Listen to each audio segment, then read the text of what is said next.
బురదలో బొర్రే పంది బయటికొచ్చి ఆ బురదను అందరికీ అంటియాలని చూస్తుంది.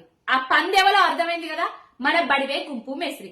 పట్టపగలు 50 లక్షల బ్యాగు సంచులతోటి దొరికిన దొంగ అందర్నీ దొంగలు చేద్దామని చూస్తాడు.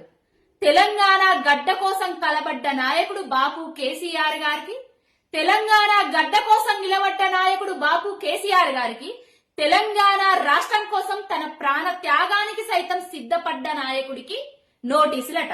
దేనికిరా నోటీసులు? ఎవరికిరా నోటీసులు? ఎందుకురా నోటీసులు?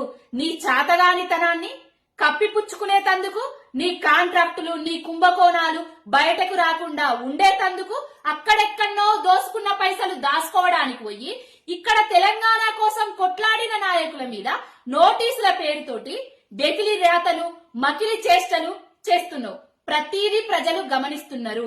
బాపు కేసీఆర్ గారికి నోటీసులంటే తెలంగాణ గడ్డకు నోటీసులు, తెలంగాణలో ఉన్న ప్రతి బిడ్డకు నోటీసులు అన్నట్టు లెక్క. ఇప్పటికైనా నీ బడివే ఖాతలు, నీ బద్మాష్ మాటలు బంద్ చేసి పాలన మీద దృష్టి పెట్టు. కబడ్దార్ బిడ్డ, బాపు జోలికి వచ్చినావనుకో మసి మసి ఎత్తం గుంపు మేస్త్రి.